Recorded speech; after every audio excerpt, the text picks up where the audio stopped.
Dando início, então, à parte 2 da aula sobre a terapia nutricional nas doenças cardiovasculares. Então, na aula de terça-feira, a gente abordou em relação à terapia nutricional na hipertensão arterial sistêmica, na dislipidemia e aterosclerose. E para que a aula não ficasse tão extensa, foi dividida uma parte do conteúdo para ser de modo assíncrono, que é a aula de hoje. Então, na aula de hoje, a gente vai estar também abordando em relação aos indicadores antropométricos e risco cardiovascular, que foi um conteúdo que ficou da gente complementar hoje, tá? Em relação aos principais indicadores antropométricos nessas condições cardiovasculares e em relação à terapia nutricional no infarto agudo do miocárdio e na insuficiência cardíaca congestiva. Então, em relação aos indicadores antropométricos, é claro que tem vários outros indicadores antropométricos importantes para uma avaliação antropométrica, uma avaliação do estado nutricional bem completo, como uma visão integral ali do paciente. Mas quando a gente pensa de indicadores antropométricos e evidenciando ali indicadores para risco cardiovascular, literatura mostra muito em relação à circunferência abdominal. Por quê? Porque a circunferência abdominal ela vai avaliar a obesidade visceral. E os estudos mostram que há uma correlação direta da circunferência abdominal acima dos valores de corte com o risco cardiovascular. Então, aqui mostra um exemplo, né, de como do que é ali a circunferência abdominal. Então, bem ali na linha do umbigo. E o ponto de corte ideal para determinar o aumento do risco cardiovascular pela circunferência da cintura são os valores, né? Em homens, uma circunferência abdominal acima de 102 centímetros e em mulheres acima de 88 centímetros já é um indicador de risco cardiovascular, de eventos cardiovasculares. Alguns estudos mostram que já um valor ali no homem de uma circunferência abdominal acima de 90 centímetros já pode ser um risco, mas a gente utiliza como prática clínica esses valores assim como parâmetro. Outro indicador que também pode ser utilizado para avaliar risco cardiovascular é a circunferência do pescoço, que é como a gente pode observar aqui nessa imagem. Ela é indicada como triagem para detecção do excesso de peso, se essa medida for acima de 37 centímetros, igual ou superior a 37 centímetros em homens, ou igual ou superior a 34 centímetros em mulheres, é detectado aí um excesso de peso. É claro que não é utilizando apenas ela para determinar um excesso de peso, mas em conjunto também com outras medidas antropométricas. E valores, e ela está correlacionada ali com o IMC do paciente. Então, valores em homens de uma circunferência do pescoço igual ou superior a 39,5 e em mulheres igual ou superior a 36,5 estão associados a um IMC maior que 30 kg por metro quadrado. E muitos estudos mostram que evidenciam ali uma associação entre circunferência do pescoço com o risco cardiovascular, quando esses valores estão acima ali desses pontos de corte. Eu trouxe esse estudo atual de 2020 que avaliou ali a relação entre circunferência do pescoço e risco cardiovascular num período de 10 anos, então é bem importante buscar evidências científicas. E esse estudo traz que a circunferência do pescoço é um indicador indireto do acúmulo de tecido adiposo subcutâneo na parte superior do corpo. E esse estudo sugere que a circunferência do pescoço representa um risco cardiometabólico adicional, independente de outras medidas de adiposidade. Então, independente da circunferência abdominal, por exemplo, a circunferência do pescoço já pode indicar um risco cardiovascular. Mas, claro que é importante ter uma avaliação completa das medidas do paciente, não usar apenas um parâmetro de modo isolado. E o estudo traz que a circunferência do pescoço foi positivamente associada a uma síndrome metabólica, aumento da insulina, pressão arterial elevada e outros conjuntos de fatores de risco cardiometabólico quando essa circunferência do pescoço estava aumentada. Então, circunferência do pescoço aumentada, acima daqueles valores de corte que a gente viu no slide anterior, é considerada um fator de risco cardiovascular e proposta como uma medida adicional não invasiva de predição desse risco. Então, além da circunferência abdominal, pode estar utilizando aí a circunferência do pescoço. E aqui, entrando agora na parte da terapia nutricional, assim como na aula passada, na aula de hoje a gente não vai estar abordando em relação a conceito, fisiopatologia, porque já foi um assunto visto em aulas anteriores, mas sim, agora abordando a terapia nutricional nessas condições. Então, entrando em relação à terapia nutricional, a insuficiência cardíaca congestiva, em relação aos objetivos da terapia. Então, tem como objetivo a manutenção adequada do peso desse paciente, corrigindo esse peso em caso de obesidade ou desnutrição, né, que é a síndrome ali da caquexia. Então, se o paciente apresenta obesidade ou desnutrição, é como objetivo ali recuperar esse peso ou promover ali o alcance de um peso saudável. E tem como objetivo também o tratamento de doenças pré-estabelecidas. Então, juntamente com a insuficiência cardíaca congestiva, tratamento de diabetes, hipertensão, aterosclerose e síndrome metabólica, porque são condições que contribuem ali para o desenvolvimento ou progressão da insuficiência cardíaca. Então, é importante olhar o paciente e ter uma visão integral, porque o paciente não vai chegar para a gente apenas apresentando uma insuficiência cardíaca congestiva, mas ele pode apresentar ali outras comorbidades associadas que têm relação com a insuficiência cardíaca, né? Ou seja, a instalação dela, ou vão piorar ainda mais esse quadro. Então, é importante o tratamento de outras doenças que o paciente possui também. Por isso que na anamnese sempre perguntar para o paciente, apresenta mais alguma outra doença? Isso é bem importante de ser investigado. Em relação às recomendações calóricas. Então, as recomendações calóricas vai depender ali do diagnóstico do estado nutricional desse paciente. Então, por exemplo, pacientes que apresentam um peso ideal podem seguir ali o cálculo das calorias de acordo com a fórmula de Bowles, em 28 quilocalorias por quilo de peso ideal desse paciente, ou em caso de desnutrição, um valor calórico de até 32 quilocalorias por quilo de peso ideal. Né? Agora, no caso de obesidade, pode ser necessário ali um déficit calórico para promover uma perda de peso de modo saudável. E aqui, em relação ao gasto enérgico basal, ou seja, quanto de calorias e energia o corpo gasta, o corpo precisa, a basal de pacientes com uma insuficiência cardíaca podem ser maior comparada a outros pacientes, principalmente quando o paciente apresenta ali uma desnutrição, né, uma instalação ali da caquexia. Eu trouxe essa imagem para mostrar o que é a caquexia, que ela pode estar presente ali em pacientes com insuficiência cardíaca, não só pacientes com insuficiência cardíaca, mas também em demais patologias.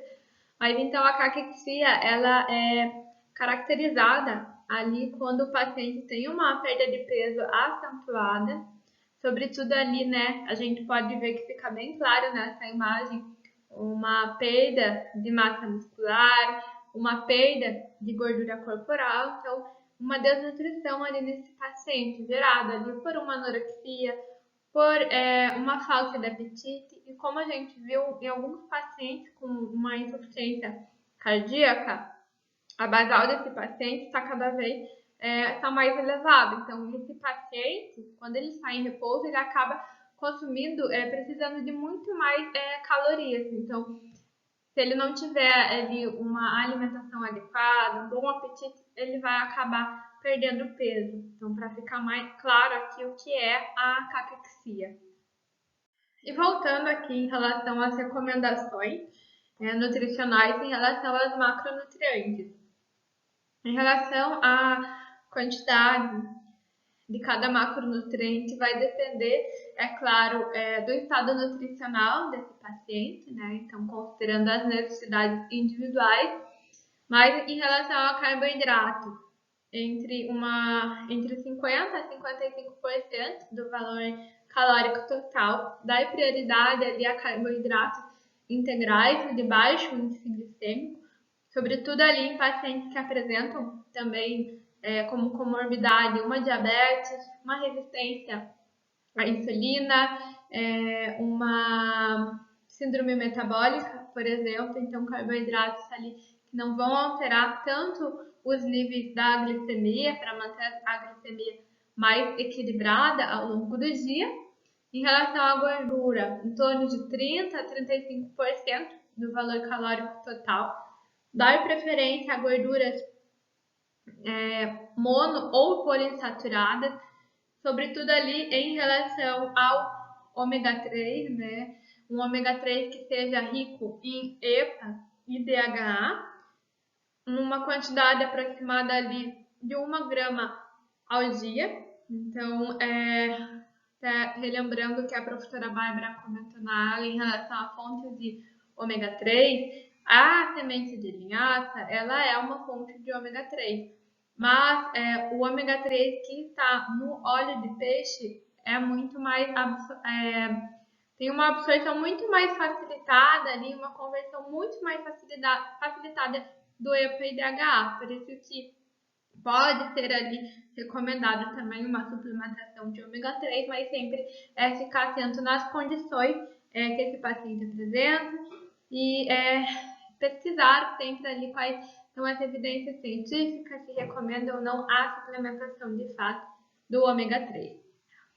Em relação à proteína, a quantidade de proteína vai depender ali do estado nutricional desse paciente. Então, o paciente desnutrido, que tem ali uma caquexia, essa necessidade de proteína pode chegar até 2 gramas por quilo ao dia para recuperar ali a massa muscular.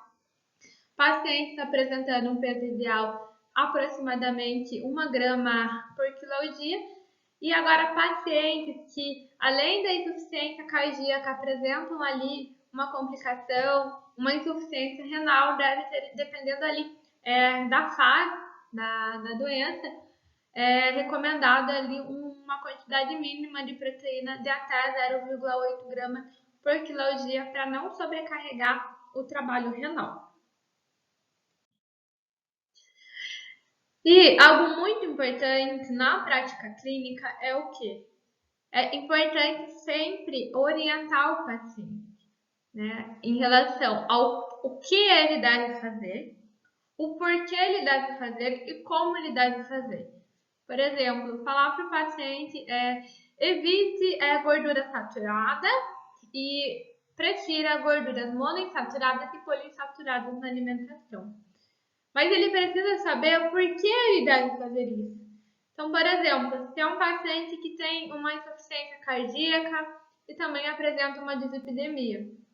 Como a gente viu na aula sobre fisiopatologia de dislipidemia, a influência da gordura da dieta no colesterol, né, nas lipoproteínas, explicava para o paciente, olha, a gordura saturada acaba ali aumentando mais os níveis de LDL e acaba interferindo ali na quantidade de HDL, explicar para ele o motivo, porque assim ele sabe o porquê ele deve fazer, o porquê que é importante. E o mais importante de tudo, como fazer. Você falar para o paciente apenas reduz a gordura saturada, aumenta o monoinsaturado, ele precisa saber quais são as fontes alimentares disso, o como fazer, o como colocar em prática. Então, trouxe ali, quando a gente pensa em gordura monoinsaturada, Falar para o paciente colocar na alimentação dele, é claro, daí vai ser calculada a dieta na quantidade ideal, mas abacate, amendoim, amêndoas, azeite de oliva, as gorduras poliinsaturadas, principalmente ácidos graxos, ômega 3, castanha do Pará, sardinha, atum, sementes de linhaça e o próprio óleo de peixe ali, quando recomendado, né? Ou uma suplementação do ômega 3, mas abordar ali as fontes alimentares. E gordura saturada, falar para esse paciente evitar alimentos como margarina, carnes bovinas gordas, leite integral, queijos amarelos, incluindo cheddar, queijo prato, catupiry e creme de leite. Então é importante sempre estar abordando para o paciente o como fazer, o como colocar em prática, para qualquer tratamento que esse paciente vai passar. Então é sempre importante fazer essa orientação detalhada. Outras orientações importantes também em relação à restrição do sódio.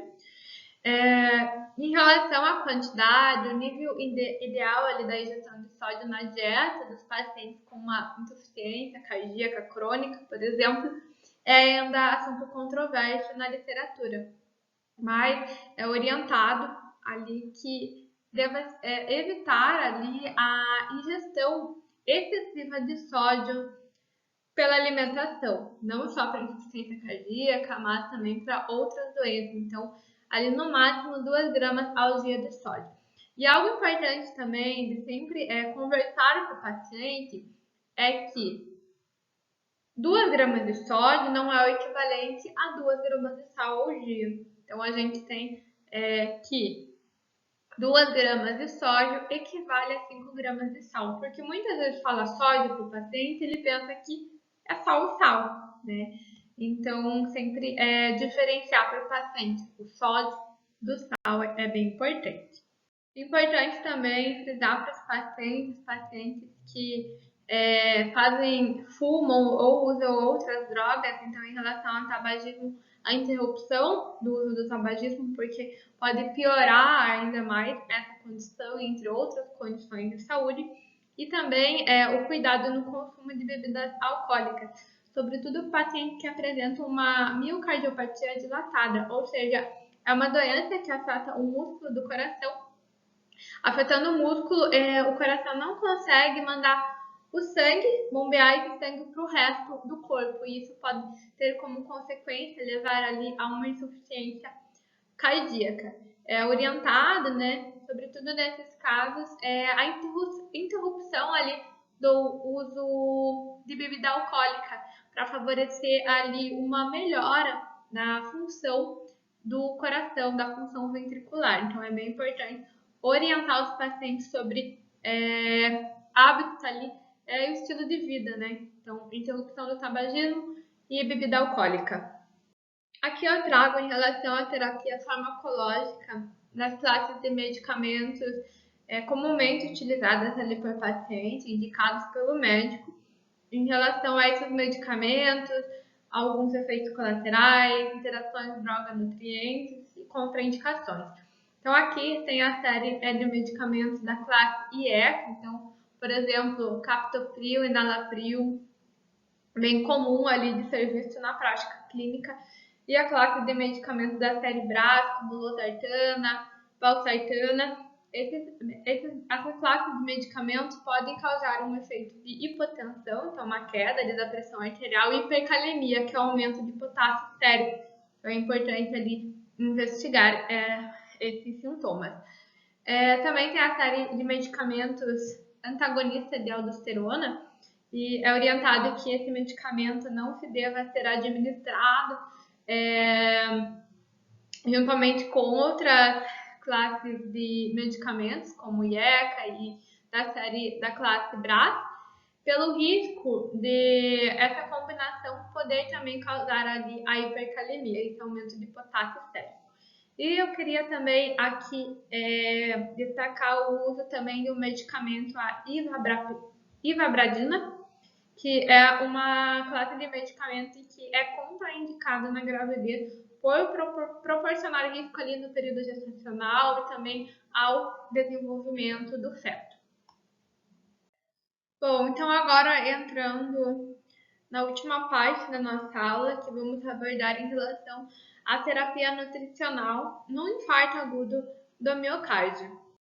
Então, o papel da terapia nutricional, o papel do nutricionista é focar nos fatores de risco cardiovascular que contribuíram para a etiologia da doença, ou seja, ali para o surgimento do infarto agudo do miocárdio. Então, o risco cardiovascular, por exemplo, né, presença da hipertensão arterial, presença de dislipidemia ou do diabetes. Então, os objetivos da terapia vão se basear nisso. Por exemplo, a manutenção dos níveis adequados de lipídios e de lipoproteínas, na manutenção do peso corporal adequado, na manutenção da pressão arterial em níveis normais e manutenção dos níveis glicêmicos adequados. Manter esses parâmetros adequados ou recuperar, promover esse controle pela nutrição, pela alimentação. Em relação ao tipo de dieta, padrão alimentar, estudos mostram o efeito da dieta mediterrânea na redução de eventos cardiovasculares, tanto como um fator de prevenção e tanto no sentido de prevenções para a ocorrência de eventos cardiovasculares e também para o controle de complicações associadas a essa condição. Então, lembrando, a dieta mediterrânea ela é um padrão alimentar composto por alimentos de verdade, então rico em frutas, verduras, sementes, peixes, evitando alimentos industrializados, carboidratos refinados, carnes vermelhas, carnes que têm um teor de gordura maior, de gordura saturada.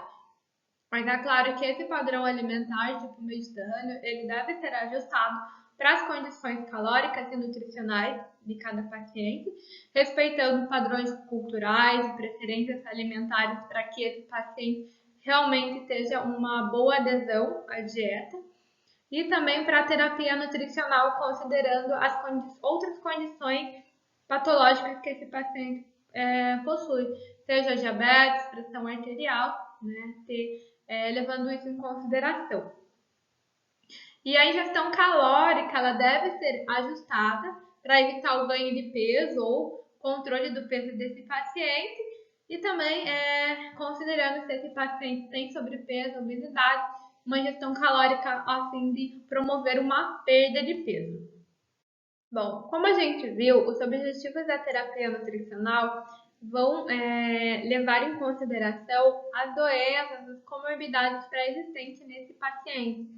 Porque o paciente que teve um infarto agudo do miocárdio, ele vai ter outras doenças de base que levaram essas doenças de base, um mau controle, uma doença, um diabetes, uma hipertensão descompensada, que vão levar ali a consequência do infarto agudo do miocárdio. Então, o paciente que apresenta uma hipertensão arterial é como meta terapêutica manter e promover um bom controle da pressão, então uma pressão abaixo de 14/9.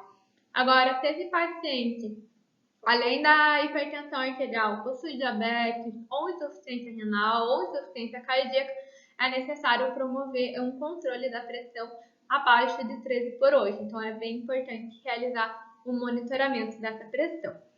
E orientar esse paciente para que tenha esse controle na pressão arterial, limitar o consumo de produtos ultraprocessados que sejam ricos em sódio e limitar a adição do sódio nos alimentos prontos. E como eu falei anteriormente, diferenciar para o paciente o que é sódio e o que é sal.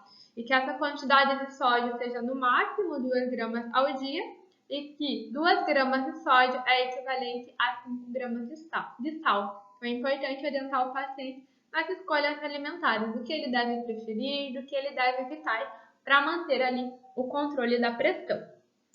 Da mesma forma, o paciente que teve um infarto agudo de miocárdio e apresenta diabetes tem como meta terapêutica, objetivo da terapia nutricional, controlar os níveis de glicemia, controlar esse diabetes. Então, sempre é importante realizar um monitoramento para ver se a terapia nutricional está sendo eficaz para esse controle. Então, aqui eu trago os valores de referência em relação a alguns parâmetros para controle da glicemia. Então, temos a hemoglobina glicada, que é recomendado ela estar abaixo de 7% para ter um controle do diabetes.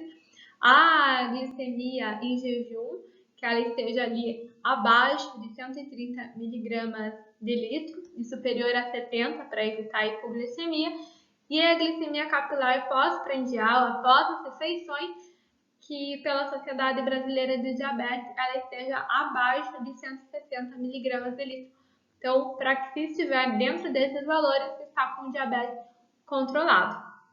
Então, é importante orientar o paciente em como fazer isso para que o diabetes fique controlado. Então, limitar o consumo de carboidratos simples, refinados, de alimentos ultraprocessados e do açúcar de adição. Então, lembrar ali das orientações dietéticas para o controle do diabetes, priorizando carboidratos integrais de baixo índice glicêmico, como arroz integral, pão integral e demais alimentos. Sempre orientar também em relação a quais frutas de baixo índice glicêmico para consumir, então vai estar relacionado com as orientações do diabetes. E em relação quando o paciente possui uma dislipidemia, tem como meta terapêutica promover um controle dos níveis das lipoproteínas. Então, em relação ao LDL, promover esse controle tendo um valor inferior a 70 miligramas de litro, no máximo 70. A manutenção do colesterol não HDL, que é a soma dos demais colesterol, do IDL, LDL e LDL, que esse somatório esteja ali abaixo de 100 miligramas de litro, e a manutenção do HDL, que espera que ele esteja ali em maior quantidade, no mínimo ali 40 miligramas de litro. Orientando para esse paciente limitar o consumo de colesterol, gordura saturada e gordura trans, ou seja, vai seguir as orientações nutricionais que a gente já viu na terapia nutricional de dislipidemia. Sempre tomar cuidado com a gordura trans, porque uma dieta com mais de 2% do valor calórico total de gordura trans aumenta ainda mais o risco do infarto agudo do miocárdio, priorizando, como a gente já viu na aula de terapia nutricional de dislipidemia, o consumo de gorduras mono e poliinsaturadas. E em relação a pacientes que têm sobrepeso, uma obesidade, tem que, como meta terapêutica, a redução do excesso de peso, promover ali um peso ideal para prevenção ali após infarto agudo do miocárdio. Então, é necessário haver ali uma restrição calórica, um déficit calórico que vai depender do IMC desse paciente, ajustado ali para uma perda de 7 até 10% do peso atual, dependendo desse IMC. Uma perda de peso gradual, de sucesso ali, em torno de 6 a 12 meses. Aqui eu trago em relação às principais classes de medicamentos utilizados em casos de pacientes que tiveram um infarto agudo do miocárdio. Então, a classe de medicamentos antiplaquetários, como os AAS, que é bem comum, bem utilizado. E esses medicamentos podem ocasionar algumas interações droga-nutriente, como reduzir a absorção e aumentar a excreção da vitamina K, então reduzindo essas reservas no organismo, e aumentar também a excreção da tiamina e ácido fólico. Então é importante sempre estar monitorando esses nutrientes, esses micronutrientes nos pacientes que utilizam antiplaquetários. Em relação à classe de medicamentos anticoagulantes, como a heparina, a literatura traz que os pacientes que fazem o uso da heparina devem evitar ali o consumo de ervas com propriedades anticoagulantes, como gengibre, alho, chá verde, porque isso pode ocasionar um aumento no risco de sangramento, de hemorragia nesses pacientes. A classe de medicamentos beta-bloqueadores, esses medicamentos podem ter um risco de hipotensão arterial, então sempre é importante estar monitorando a pressão arterial do paciente. E por último, a classe de medicamentos hipolipemiantes, que eles vão ter como função ali o controle dos níveis das lipoproteínas, como as estatinas, que vai ter a função de reduzir ali o LDL. Bom, então assim a gente conclui a aula em relação à terapia nutricional nas doenças cardiovasculares. e a gente pode ver que é muito importante ter a visão integral de saúde do paciente. Porque um paciente, ele não vai chegar para a gente no consultório com apenas um problema, com apenas uma doença, mas pode ter um conjunto de outras doenças, como a gente viu, paciente que teve um infarto agudo do miocárdio, ele pode ter diabetes, pode ter hipertensão ou dislipidemia, um deles ou os dois, três em conjuntos. Então é importante ter essa visão integral para o cuidado nutricional.